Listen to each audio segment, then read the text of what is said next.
Kevin, this is Manny in our office. He's our new aide.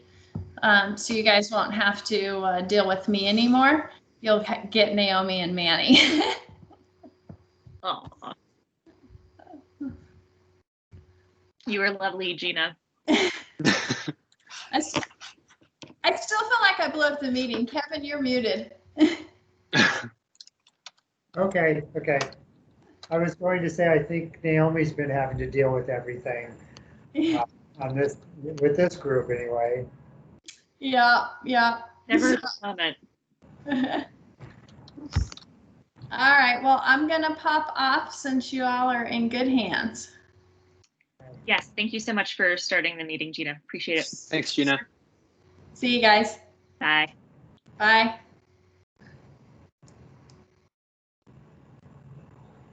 Hello, everyone.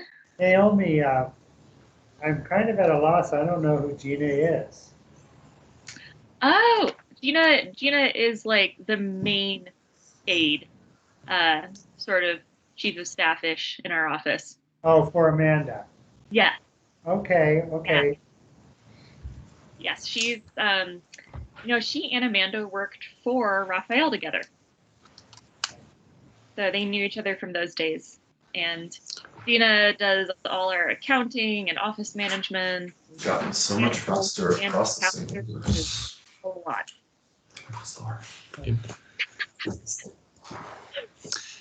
Yeah, I apologize. I've got to go take care of an emergency for about 5 minutes. I'll be back shortly. Okay, no problem. Well, Rod, I can introduce you here to Manny. He's just joined our office, the new aide, and he's going to be helping out with notes and tracking and everything for this project, as well as many, many other things. You just want to offload it, I think.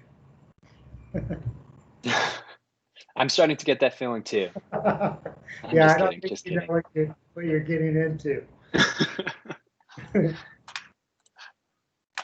Let's see. Let me just check my RSVPs. I know Trupti can't make it. And also, I continue to include everyone from the original working group list on these meeting invites, but not necessarily expecting that they may show up, but it's always great when they do. But I do know that Cassandra declined. Never heard back from, let's see. Never heard back from Catherine. I know that Trupti was going to potentially reach out to her. We are, yes. Oh. Yeah, Trupti was had emailed us asking if she should reach out to her and see, and we said, of course, well, you're welcome to, but I don't know if Trupti did that. Catherine's just been kind of MIA a little bit right now, and is probably not a big fan of the direction we're going. So, however, her input is always very much appreciated. So, and also continue, I know Dennis and Ian aren't really active so much anymore. And James did not respond either. I don't know if anybody knows where he might be. It's a shrinking group. It is a shrinking group. Yeah. Amanda, Bill just had to run off for a second. I think it looks like he's at his office, his job. No problem. There seemed to be an emergency. How you doing, Rod? Good. How are you guys? Hanging in there. Yeah. Hanging in there. How you doing, Kevin? Good, thank you. How's work going for you? We're actually staying pretty busy. It's mainly a lot of residential. I mean, that residential is going nuts still. So I think everybody's thinking of that project they should have done 3 years ago, and now they want to do it now. So yeah, or at least they think they do. Yeah, they want it done before the beginning of the new year. And Rod, how are you doing? Are you staying busy? Yeah, busier than I want to be, I'll be honest. Yeah, Yeah. yeah. I've been turning projects away lately. Just like, Kevin, everybody's calling. I mean, I get like 2 or 3 new people a week, and Wow. I know I can't get anything done because I'm so busy just meeting with people, but you hope they turn into work. So yeah, I've just been telling everybody I'm booked out through the end of March, and that I can meet with them next March if they want to talk about their project, but I Well, doubt I'll hear back. that's the benefit of being a sole proprietor. I can't say no like that. Right. Well, I had troubles in the past, but yeah, my monthly nut's a lot smaller. I don't have to take on every job that comes in the door. Exactly. Hey, That's good. Kevin, I didn't know you did. Did you do the design for 4025 Grove? The one Yeah. behind you? Yeah. We got the That mayor got- design award. Yeah, that got a Mayor Design Award because I live off of Grove and when I was dropping Bella and Alex off at North, I don't take Federal because it backs up, so I take Grove. That's one of my favorite houses. So that's awesome. I didn't know that. I know it got the Mayor Design Award. I just didn't know who it was. Yeah, we kind of lucked out. We got one 2 years in a row. So we had that. And then I can't remember which one, but Bradford Real Estate, their office on Yes. The 32nd. one on 32nd? Yeah, we got an award for that too as a adaptive reuse of a home into a business. So, That's cool. he could have scraped it and he fixed it up. So, yeah, those are both fun projects. It was neat being part of that ceremony thing. Yeah. Like when we used to be able to actually do those kinds of ceremonies. Yeah. They canceled the whole thing this year. Yeah. I was bummed because I don't know if it ever got it, but I nominated the Bosler House 2 different times. But then he asked me to wait to nominate it until I don't know the name of it, the structure that they built that goes up on the top that he recreated from the original house. So I don't know if they ended up getting the design award or if this was the year they were supposed to get it and they canceled it.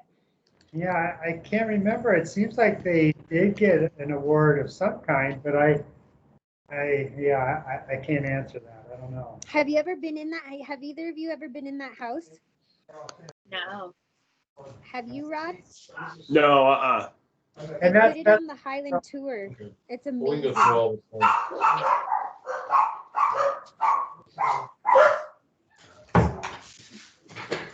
Everything okay, Bill? Kind of crossing the park, right? Sorry about that. Yeah. Problem. Well, Um, since our Amazon group is delivery small coming and to the door, mighty, so dogs go nuts. should we talk about what we had talked about earlier, Naomi? yeah, let's do it. So thanks so much for jumping on yet again. This is kind of in response to the email that I sent out with a proposal for how to move forward. And I know, as I mentioned, this idea has been circulating and bubbling for a while. Kevin, I think that honestly, back in February, when we all met for the first time, we might have brought this up as a possible solution to go forward of just kind of looking at what precedent we have, especially in overlays, particularly the Potter Highlands overlay and the Hartford Heights overlay may seem to be most useful and most applicable to thinking about Sunnyside and how we can maybe compare and take parts of those and build a much simpler version that gets at the same underlying concerns and responds to the unique context of Sunnyside, but that isn't completely reinventing the wheel. So what we were hoping to do today, people said they seem to be interested in that via email and want to get together and chat about it and go through that. Since there's this kind of a smaller group of us today, and we may not end up needing the full hour and a half that's budgeted, but I think it would be really great to go around and hear from each of you kind of what your thoughts are about this. And then with the rest of the time, we can either kind of let the conversation go Or another idea that I had is that, again, since there's so few of us, it's a little more easy, we can be a little more nimble. We could actually look at, or I could walk you through the Harkness Heights overlay as the most recent version, because I think Potter Highlands one is a little easier to look up and digest. But I know the Harkness Heights one is in transition right now a little bit. You probably haven't seen the latest version of it. So if that sounds good, why don't we just kind of go around, the three of you, and kind of talk about how we feel about this next phase, about this approach, any concerns or kind of just thoughts about that. Can we start with Bill? I'm going to pick on you. That's okay. You're at the top of my screen. Well, and I think I'll have a slightly different perspective for two reasons. A, I really think of myself in this area as very much a layperson. I don't have the technical knowledge that many of you do, and also because I was really involved from the outset. Niles and I, 2.5 years ago, were looking at doing some pre-planning work in anticipation of the neighborhood planning initiative. And we didn't really have a framework for it. We weren't sure exactly what we were going to do, but we both had a lot of energy for it. And right around that time, Catherine was introduced to us as somebody who had a ton of energy, ton of technical capability, and had a very specific desire to come forward with an overlay. We all talked about it, sounded fantastic. We agreed with the concepts and the things that she was looking to do and the goals. And that's how I felt about it from the very beginning.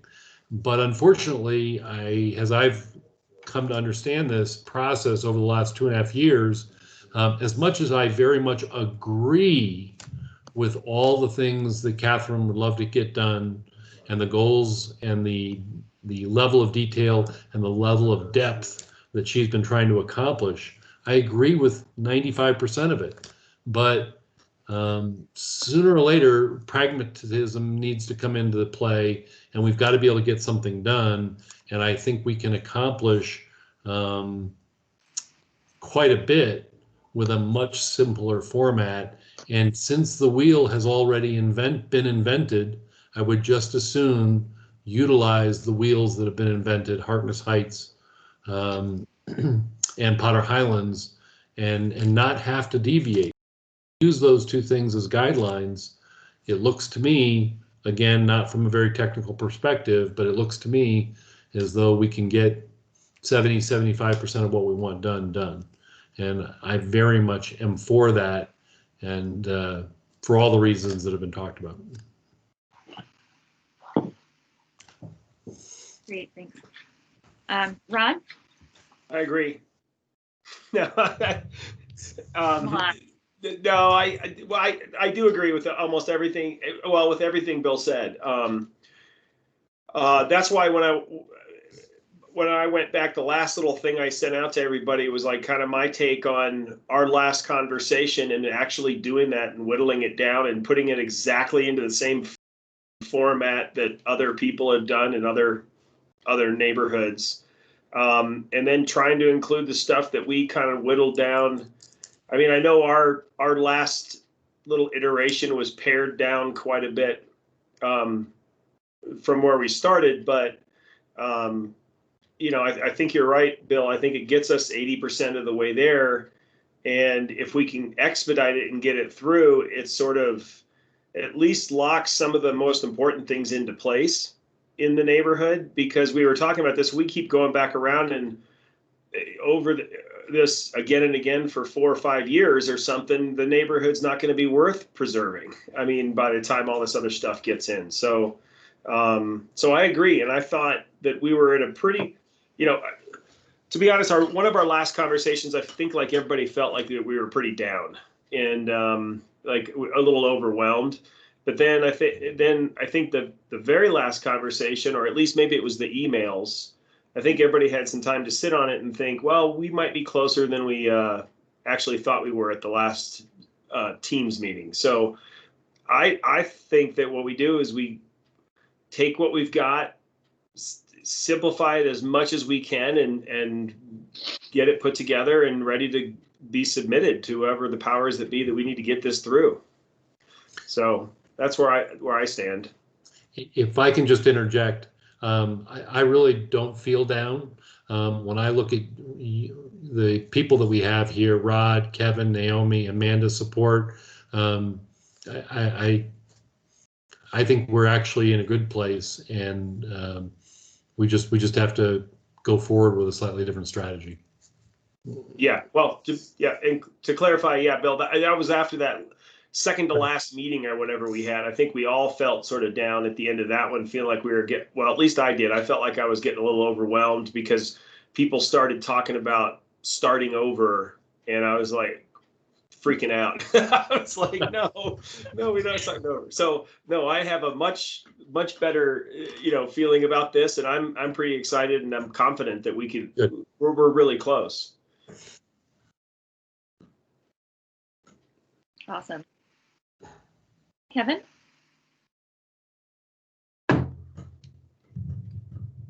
You're muted.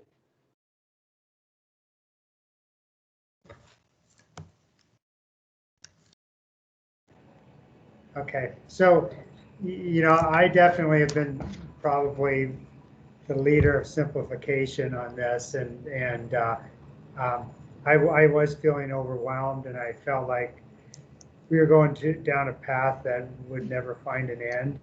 And I'm all for, I don't think it's a bad thing to adopt existing approved items exactly like they are, potentially.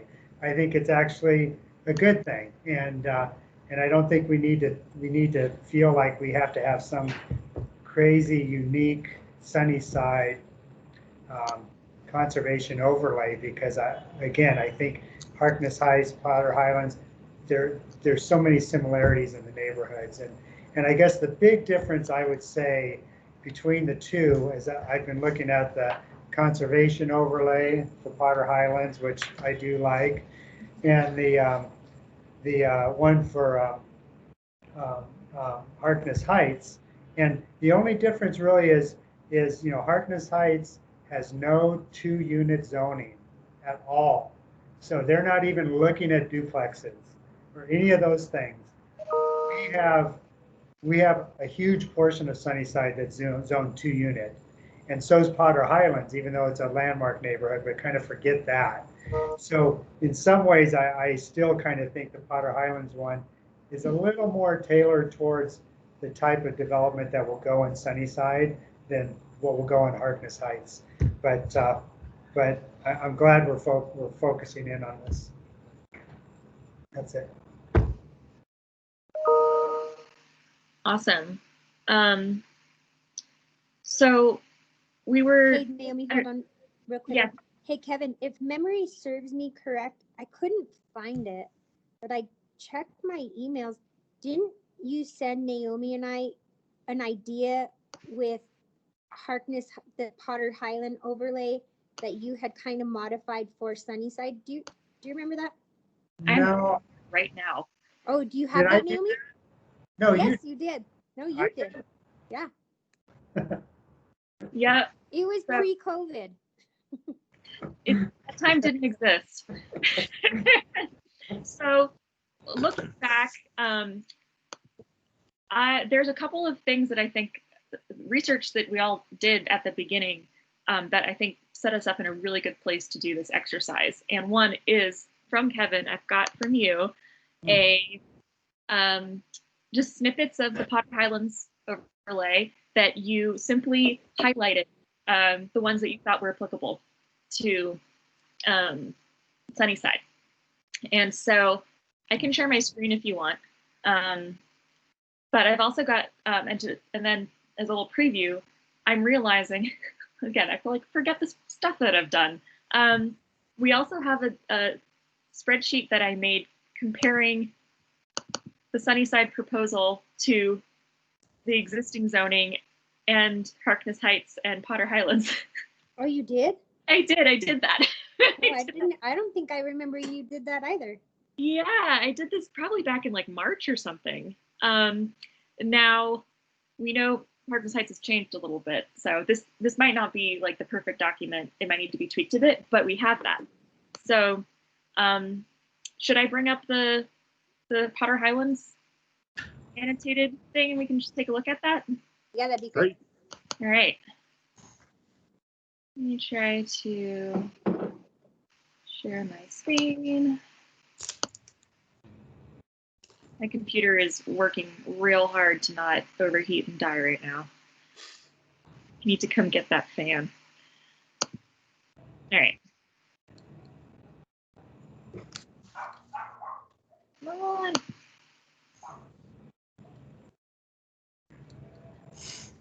We can see it. Can you see it? Okay, awesome. Yep. So this is, again, just cut out of the zoning code. But so the first thing that, Kevin, that you had circled is the bulk plane. Do you mind if I do just a brief little explanation? Yes, please. Perfect. That's perfect. And you can you could honestly tell me what to do. This is your document. You can tell me. So the reason I circled this one is this lowers the bulk plane and on each side, and really I think deep down what everybody is kind of fighting against is the wedding cake duplex structure in general, that type of form, and promoting gables. So when you lower the bulk plane, you basically make it impossible to do a 2.5-story wedding cake. Sorry. Not impossible, but on a standard 50-foot lot, it makes it really not work. Now you can still, and it promotes a gable. So very simple change there, and lowering the bulk plane. You don't have to change. You don't have to create an FAR. You don't have to change setbacks. You don't have to do anything. You just lower the bulk plane, and it doesn't, and it promotes gables and I guess restricts wedding cake. Okay. Awesome. And then the rooftop decks. So this is one that maybe we want, maybe we don't, but this restricts any deck above the first floor. Well, I mean, you can have a deck above the first floor only. You can't have a third level deck. So again, if you can't have the third level deck, why do the wedding cake and instead do a nice big gable, house or duplex? So that's one that I think Tripty kind of liked that, the idea of having that. So maybe that's one that is a little too intrusive for Sunnyside, but that's what that is.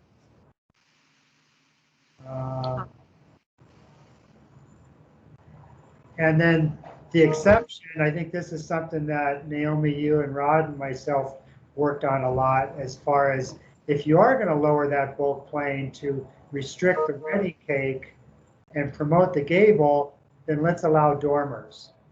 And so this allows dormers to help get that additional square footage at those upper levels that lowering the bulk plane restricts. Awesome. Yeah. This is all dormers. That's it. So to me, those three things would, in my mind, would get us 80% of where we want to be. Oh, there's a little bit more here. Oh.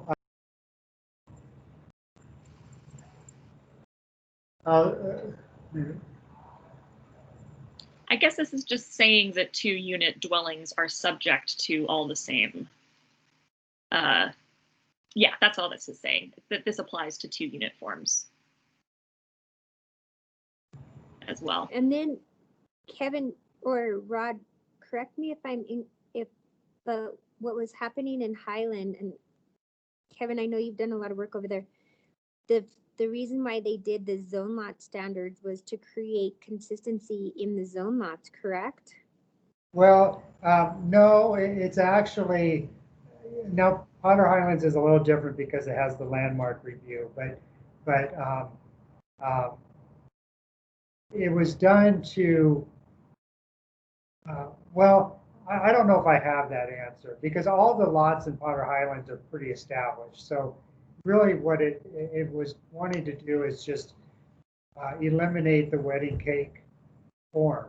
You know, and they didn't feel it was appropriate for Potter Highlands or this. And I think CO4 maybe extends beyond its boundary. I'm not sure, but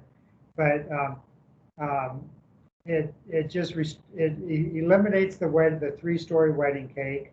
If you want to do a flat roof structure, you can do it up to 2 floors and not even have a bulk plane, not even have a side angle. And I noticed on your Harkness Heights, you're keeping that with the flat roof structures, which kind of is weird in a way because it creates a little wedding cake. And so, I mean, I would almost rather just see it straight up at 2 stories. Yeah, you're talking about how it can violate the pierce the bulk plane. Yeah, so the bulk plane's eliminated on a 24, 25 story or 25-foot tall flat roof structure in the CO4. So they're kind of saying, okay, if you want to do flat roof, fine, but it's 2 floors. Yeah. But it's a maximum of like 25 feet or something, correct? Yeah, 24, 25. So I don't know if I didn't even circle that one, but that's a good one too. Yeah. It goes where we were going. But if you look at these together and think of the form that you don't like, it works its magic. So as long as we're not talking about windows or brick. Yeah. Yeah, that's a really good point. I was going to bring up the height maximum here, 25 feet. I know in our conversations we've brought it down to 22 feet, but I think we were talking about it being 24, 25 in the beginning. Yeah.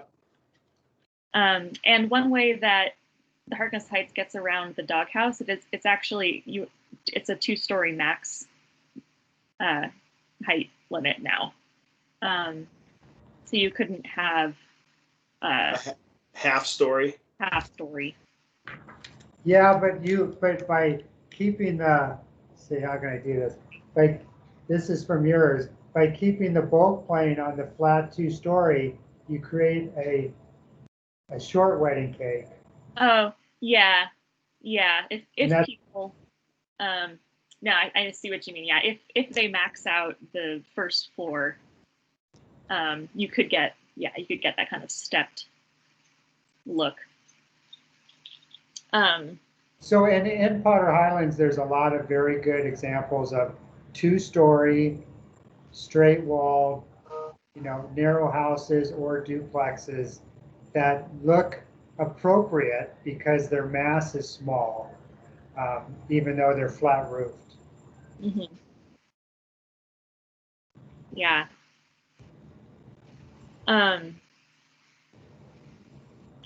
Yeah. Is there anything, so the Harkness Heights version that you've been looking at, does it have a date stamp on it? Oh yeah, it's probably an old one. I'm sorry. Well, not much is not, there's some things that haven't changed at all. There's just some. Yeah, it's 12, 18, 19. Yes. Oh, forever ago. I found it on my desk and I thought that was, I didn't want to reprint it. Okay. Yeah, that's awesome.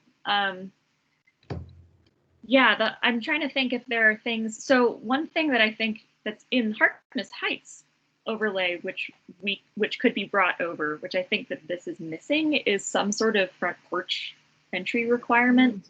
Yeah. I mean, there is such a thing. I mean, you are required to have an entry feature, but that can literally just be a door. So yeah, I think getting over the porch would be good. Yeah, I think that's a good ad, Naomi.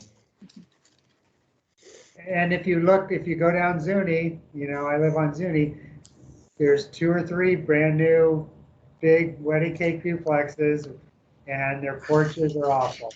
And they're awful, Kevin. I just drove by there the other day. And that's why we gotta get this done, because they're scraping 2 houses behind me right now. And that was one house, right? It was that blonde brick 50s house, and then they put up 2 duplex. Any 50-foot wide lot east of SUNI is in danger. Because west of SUNI, it's zoned SU. Oh, yeah, It's- you're right, because I have a duplex on TU. Umatilla. Yeah, I think, I mean, and again, in terms of, so if part one of our strategy to, and I really like the way that you put this last time, Bill, I think, is that we owe it not only to have a solid, good overlay, but to have a timely one. And that's so important. And I think that if one part of it's hard to do that with the proposal as it kind of stands now or stood, is the complexity of the proposal itself. The other issue with that is also the scope. So because we're going to need to do, even if we get this beautiful, very simplified version, we're still going to need to do our due diligence in terms of public engagement and outreach. That's a heavy lift. And I know that Amanda and I have been kind of losing sleep over the idea of how we're going to engage, as this would be applied to, the entire neighborhood of Sunnyside. Not that that's impossible, but it may make sense to, and this is just an idea, but it may make sense to kind of split out, maybe we want to just focus on getting this overlay and applying it to the 2-unit zones first. If we think that would help make it faster. Those seem to be the ones that are in the greatest danger of scrapes. But again, maybe we can do it to all the SU and the TU at the same time. Open to thoughts on that. Something similar to that is you could also say for everything south of 46th or some boundary, kind of the older portion of Sunnyside. But I don't know if that would make, because actually that is kind of the 2-unit part too. So, because I don't think TU goes to the north of 46th. So. Interesting. Well, Naomi, I think you and Amanda probably have the best idea of whether or not that would help speed things up or not. I would actually hate to make that particular compromise, but if in your expert opinions, it's going to make a meaningful difference in the speed and the ability to facilitate getting it done, then I think it's a worthy idea to at least think about. Do you have any further thoughts, Amanda, since we last talked about that? And given this potential new approach with the content? Yeah, so I think, from the very when community planning and development got the first draft of the Sunnyside overlay, Kevin, Rod, you all know that we were basically kind of writing a new code into CPD. As much as I know that we need to be creative, it's really hard to it's hard to swim upstream. It's really hard. We've been working on an active street use overlay on Tennyson, and we took it to planning board for preliminary feedback, and we got feedback that we hadn't even really thought about. So as we're approaching these overlays, we need to be strategic with our approach, and we also need to make sure that we're putting it in a way. I remember when I was working on the Potter Highland overlay, a lot of people don't even know what an overlay is. So, but when you talk about, Kevin, to your point, talking about forms that you don't want to see and how this is a solution to them, then suddenly you're adding, you're speaking to people what they want in a neighborhood.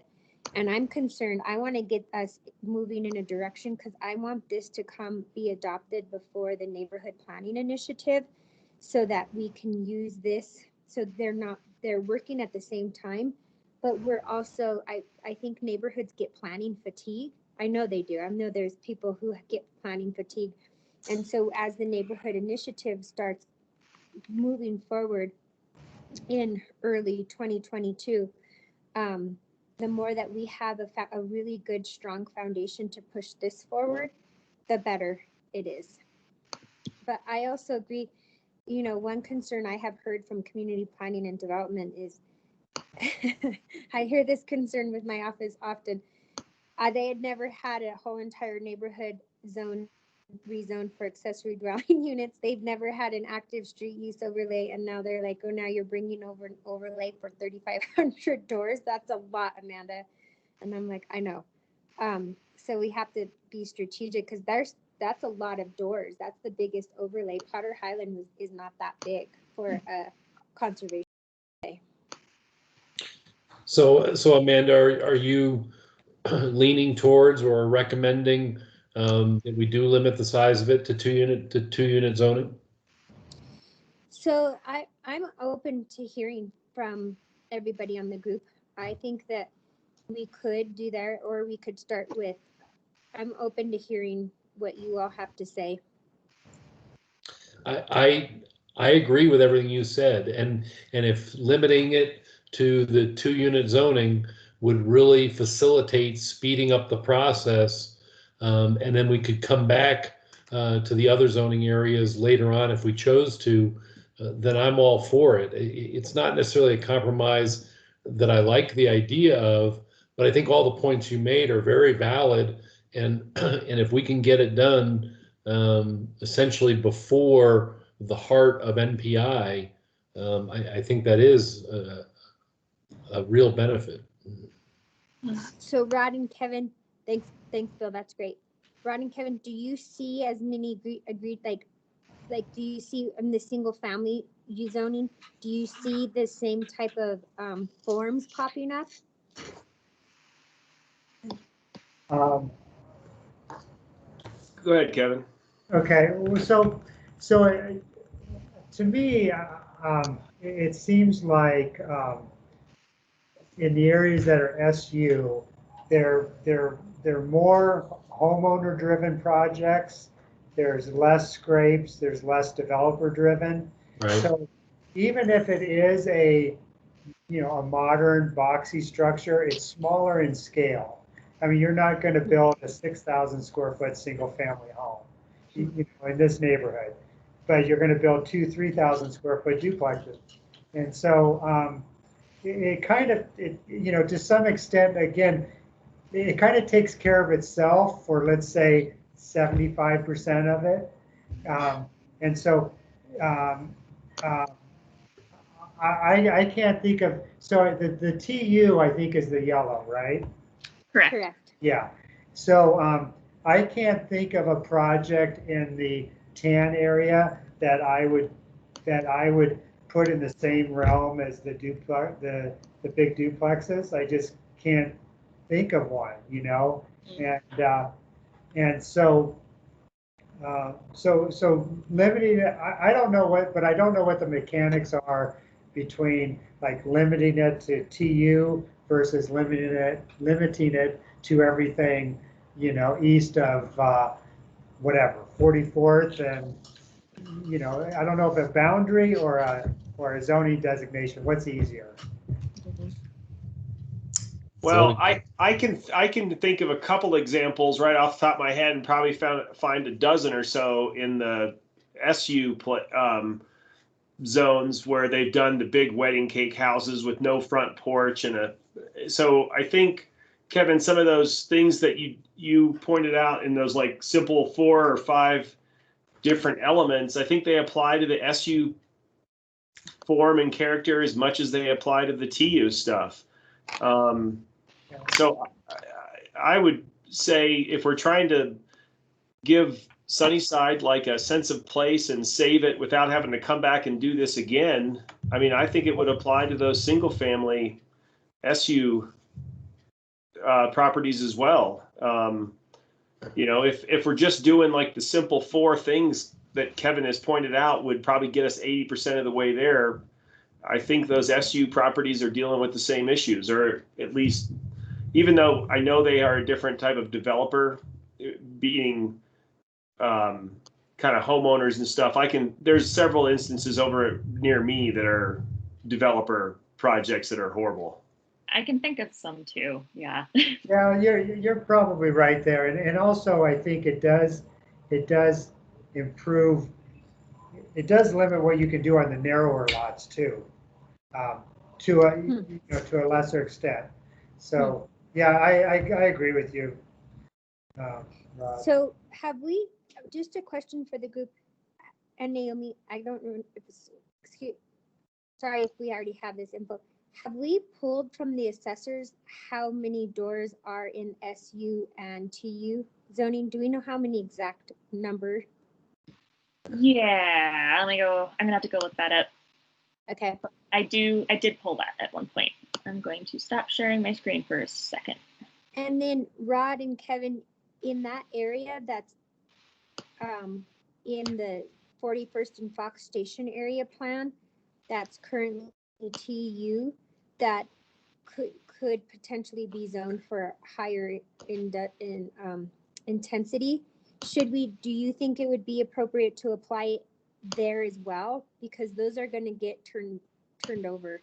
Or is it just the MX, that the industrial that is in the plan? Oh, you're muted, Kevin. I think we're just talking about the UTU and the USU. Okay. If it's a Main Street or an MX or a multi MU or a row house. Or industrial. Yeah, if it's one of those others, I think that's a different category. And that's where I think also in some of the earlier conversations, we got a little astray because we were talking about some of the things along Tejon or, correct, you know, which really isn't it's not zoned residential. So Right. Well, and even those areas that maybe I don't, since the map's not back up there, I'm guessing that Amanda, you were talking about down there near Irma and stuff. There's correct, probably a few residual properties that haven't been converted over to the higher density stuff yet. But when those developers get into there and go for rezoning, then these new rules wouldn't apply to those, you know, because those lots would essentially be a different zoning code at that point. okay. So if a property no longer is a TU, then this overlay wouldn't apply to it. Yeah, no, I get that. I was just wondering if we should make it applicable, knowing that the zoning ultimately might change in that area. So we've got TU, we've got 1,344 parcels, and SU combined with C1, C, and B1 is 1,894 parcels for an absolute total of 3,238. Okay. I love yeah, I this think spreadsheet. the orange is what this would apply. In my mind, it would only apply to the orange. Yep. I think that's been the intent.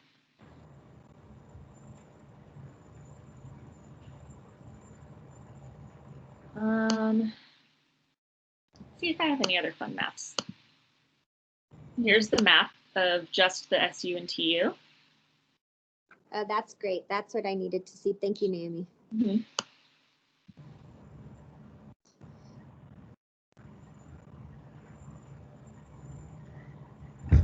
Yeah, so 3,000. So the rezonings that we've been doing so far, I mean, so the Harkness Heights overlay, that's 362 properties, I think. The Chappie Park ADU rezoning was closer to 1,400 doors.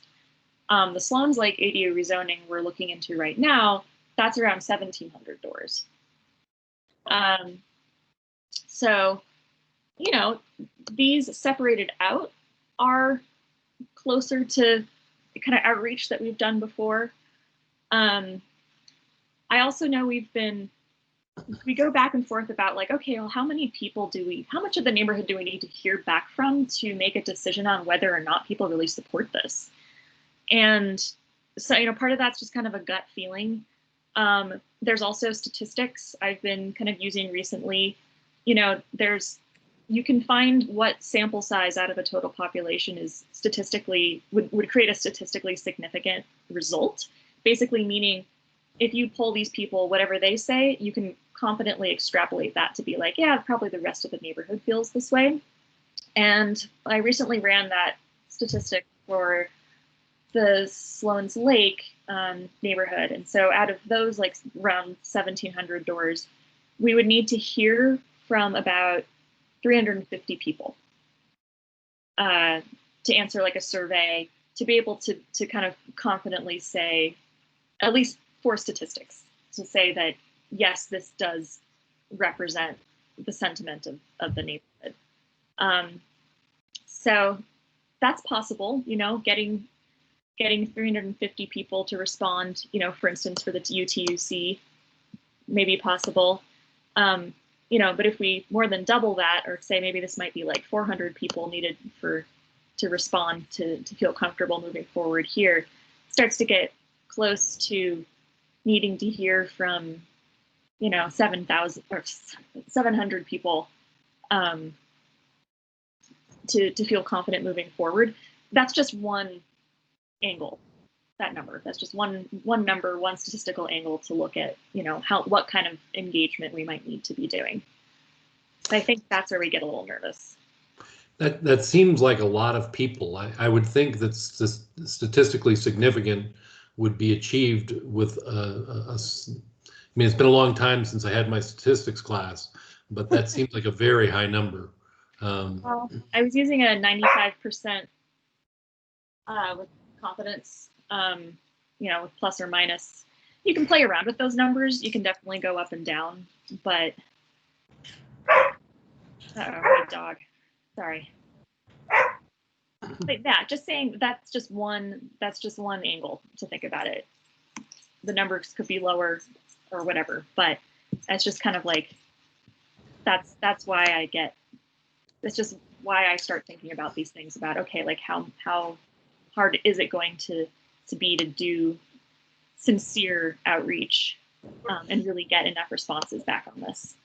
How do you do that? A mailer, or do you knock on doors, or what do you do? What we have found to be, what we found to be helpful. I'm trying to just, here we go. Oh, sorry, 1 second. So we go to the assessor's office, and then we get a list of all the property owners. So, and then I do a mailer, and we have a QR code on there, and we create a link, and Naomi puts together a survey. And then through monitoring and opening of this survey, she's able to map to see actually what property owners have taken the survey. So we did that in Chaffee Park, and that's what we're using in Sloan's Lake.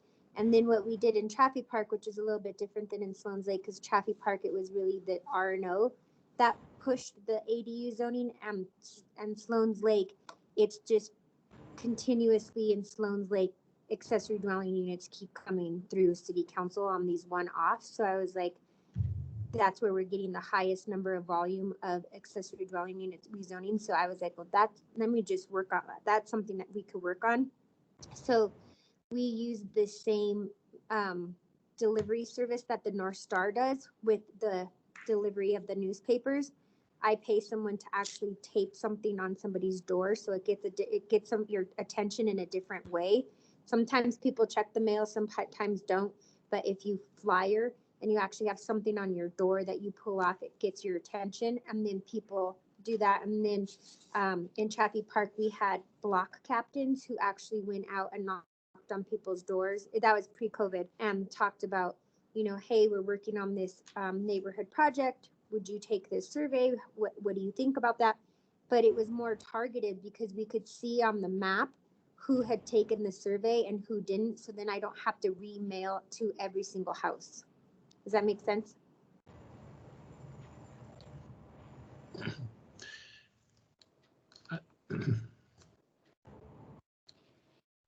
Well, we don't have to decide right now too about if we need to split up the outreach. But we should, it's going to be, something we might need to tackle sooner rather than later. But in the meantime, we can still got to write this thing. Well, if I can make kind of a final comment from my perspective, I mean, I really think the two of you have the political considerations that you really need to take more seriously than we do as just residents. And your credibility is at stake in taking this forward. So I think it makes sense that you should make the call that feels comfortable to you. I do think that the idea of 600 or 700 or 800 responses is daunting. So I can understand why you would lose sleep over that and why that would make it a reasonable proposition to back off to simply the 2-unit area. I think we're much better off assuring ourselves of success, not to mention speed, but certainly success in getting it done. And we can always come back and take another bite at the apple for the single unit. Well, so another approach that I have never done, but I'd be willing to do with this project is not do such a technical survey like the accessory dwelling unit survey that we've done, or the Harkness Heights survey that actually has the proposal, but we could do a different type of survey and a mailer to all 3,500 doors and say, is this something that you're concerned about in your neighborhood? And if so, would you support some type of, I don't know, we'd have to put it in really simple terms to not use too much planning jargon or architect jargon, but is this something that you talk about with your neighbors and are concerned about? And would you support something being a solution for this problem? And from that data, then we can actually map who is interested in that and take like a survey, first blush survey. We've never done that before. We've always gotten more technical right away. But I would be willing to do a survey that talked about, is this something that you think we should be solving for? And what kind of interest do you have? And then maybe we can get other people who don't know about this project also to help us map out and get that quadrant, have outreach to, and create different type of block captains. So that's just another idea that popped into my head that we don't have to make a decision on now, but it is something that I think would be interesting to see what kind of interest is actually out there besides us who've been having these conversations. That's a really good idea, Amanda. I mean, obviously people can dive into the details if they want. I think in a lot of cases, they just don't care. They see an outcome they don't like, and they would like to see an outcome that they would like. So, and the information is always available for anyone who wants to dive deeper. Correct. But I think that's really astute. People identify a problem and want a solution to it. Correct. Yep, people do care. They just don't want to get into the weeds. Yeah, for sure. But this comes after we actually get a final CO figured out. Yes. No, I would do it simultaneously while we're working on a conservation overlay still. I could send out a mailer while we were working on the actual details of the CO. So then as we're still working on a conservation overlay, that would apply to single unit and to the SU and TU, Kevin. I'd put out a feeler. Is this something that, and then we gather that data, and what if 700 people do take the survey? And then we're like, oh, well, we're not that far off a lot of people about this. Does that make sense? Yeah, so you're not going into you're not giving them all the detail. You're just saying, are you interested? Yeah, get that done as soon as you can, because then when you are done, you're ready to go. Yeah. And that's not too hard for us. I mean, Naomi and Manny and I can all come up with some language that would, and we could vet it through all of you, that would just speak to all the different people who live in the neighborhood. But then that way we start gathering data instead of just going deep into the weeds and you get a flyer and you're like, do you like a conservation overlay here, blah, blah, blah. It kind of sets the table for that outreach. And then we can see how many people reply. Because if not many people are interested in this, then maybe we just need to tackle it in in the TU. Right. And I have a special revenue fund that I've heard that the mayor's not going to fund again next year. And that if I don't spend the money in 2020, he's going to take away from me. So I would rather get information out into my neighborhood and I can only use my special revenue fund for communication. It's very limited. Super controversial. I just heard about that this morning. and we've been relying on that money to do all these mailers. So I have some money to use for a project like this. I would rather have it go out to my community than be taken from me. Yeah, that's great. So Naomi, back to the technical side, how do you want to approach bringing the Kevin's redlined document with a little bit of Harkness Heights together? Yeah, no, I think that that's, so like I said, I had this document that I'd forgotten about that compared the different overlays.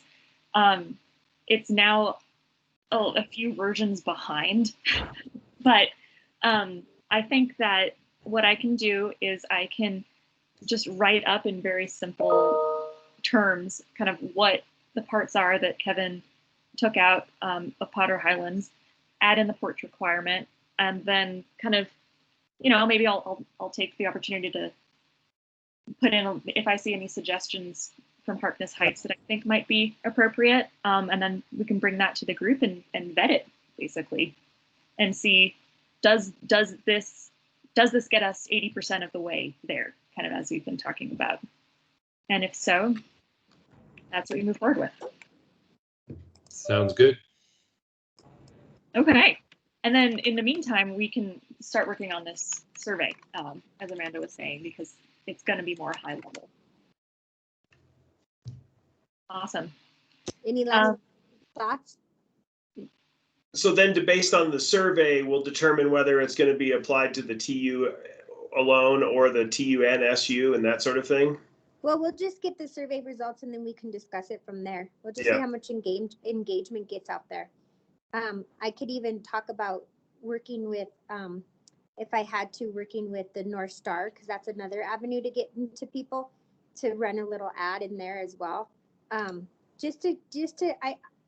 think that as much as Catherine said that she vetted this, when I talk to people in Sunnyside, people don't really know. I mean, people don't really know about it as much as I think that Catherine wishes they did. In my personal experience. No, I agree. Amanda, the additional vetting you're bringing is totally appropriate. Because I just always feel like if I do the groundwork, I call it back work, of reaching out and keeping people informed, the better we are moving forward, and we kind of know the direction, and it helps us because we can start gathering data of how are we reaching out, and how am I getting information to my constituents, and who's actually engaged in these kinds of projects. I'm always interested in that. Definitely. Another kind of fun announcement is that on next Wednesday, Planning Board, the Harkness Heights overlay is for its information item presentation to Planning Board, and that's going to be a learning experience for sure. And if you want some riveting public access television, highly recommend you tune in. But regardless, the recordings of all the meetings are available, and it's at the very end of the meeting, but we will have that information to work off of what kind of questions did Planning Board ask, because Harkness Heights has been so vetted and worked on so thoroughly, and yet still, as Amanda was saying with like our Main Street overlay, we're still getting questions that we can't answer. So we will have the benefit of the next time we meet. I can share how things went, if there were any lessons learned from Planning Board presentation of Harkness Heights. I do want to take a second and just mention that without the leadership and energy that the two of you are bringing to this, we would be going nowhere. And I can say that knowing what the previous council was bringing to the table. So I thank you both for that, because this would have died without your energy and leadership. Thanks. Thanks, Bill. Wow. So you guys elected me to do. I'm gonna get her done, Sandoval. Get her done. Get her done. Well, we love working with you all. And yeah, so for I guess we can kind of tie up all say back what I heard as deliverables. I will work on getting that kind of comparison document / Kevin's and the porch and other things from Harkness Heights together for everyone to review. And Great. then hopefully, let's see, we can meet again. Anybody have a suggestion for when we would like to meet again? Maybe 2 weeks I'm from pretty- now would be time to do stuff. Whenever. I'm Yeah, pretty you're open. doing all the So work, Naomi, so I think as soon as you want to. Thanks. What if we so the Harkness Heights goes to planning board on November 4th, the day after election. What if we met the week before Thanksgiving, which is like 3 weeks from now, which gives us the opportunity to kind of give a summation out to the group, gives us time to schedule it, and then gives Naomi time to get some of the work done. So we'll send out some dates that week. It's the 16th through the 20th.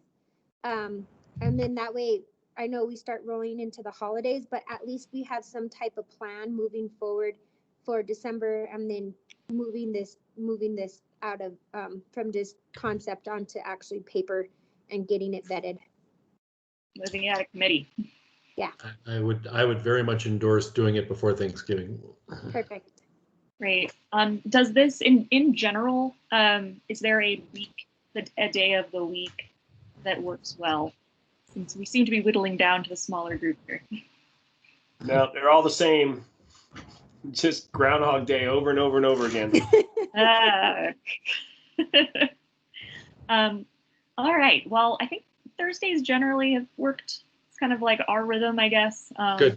But I'll put out feelers with everyone when we get a little bit closer, but aim for that week. Okay. Well, Great. that's good. Thank you so All much, right, everyone. Thank you all. Take Thanks, care. everybody. Have a good rest of the week.